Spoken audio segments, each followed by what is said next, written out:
Right, it is time to make my daughter's favorite snack slash lunch treat. It is a treat, but it's also good for you. So I'm making her chocolate hummus. I'm going to show you guys how I do that. So I made these chickpeas from scratch. You can use canned, but I always recommend using your own beans that you make. This is about 3 cups of chickpeas. You do not have to remove the skin or anything like that. You can if you want to, but it's time consuming and tedious, and I'm not going to do it. So what I'm going to start off with is just these 3 cups. I'm going to put my food processor on and blend it up as finely as I can.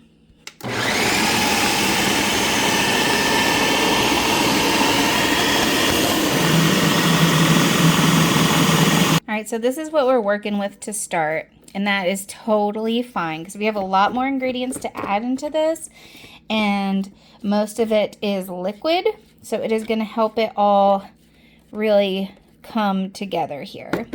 So the first ingredient we're going to add is 1 teaspoon of vanilla extract. Now we're going to add in our peanut butter. You want a runny peanut butter. None of that like, you know, super processed, hydrogenated oils peanut butter. This is a natural peanut butter. The only ingredients are peanuts and salt. That's it. We are going to sweeten this up, but we're going to get as much of this peanut butter in here as we can, and then we are going to blend it up again. This is like a half a cup. I don't know if you get that. Yeah, half a cup of peanut butter.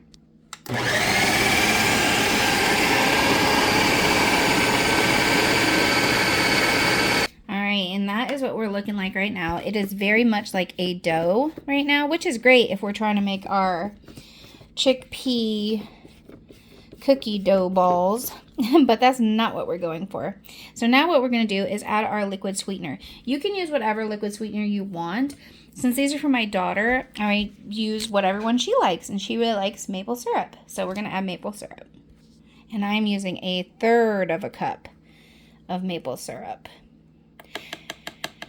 Now, I will taste this after it's all done to see if it is sweet enough for her.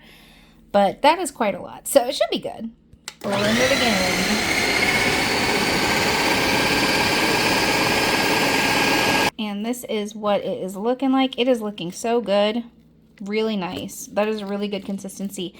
We do want to get it even more processed because it's still not quite there yet. And then we'll add our chocolate, because without that, this is just peanut butter hummus. After you're satisfied with the consistency, this is perfect.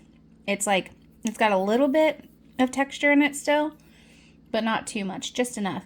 We're going to go ahead and add our cocoa powder. I am adding 1/4 cup of cocoa powder to this. And blend it again.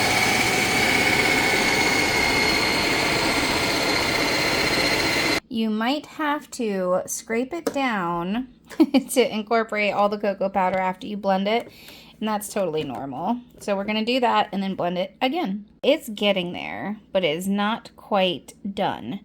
So what we're going to do, you could, if you used canned chickpeas, or if you have any, aquafaba, you could use aquafaba, or you can use this little hack I'm about to show you. We are going to add in some ice cubes. Just a few, just to start. And this will help improve the consistency of the chocolate hummus. Now, depending how thick you want this, you could add more ice. I think this is pretty good for what I want. It's still got a little bit of texture in it. You could just keep blending it until you get it even smoother, but I think this is just perfect. And there you guys have it. Chocolate hummus.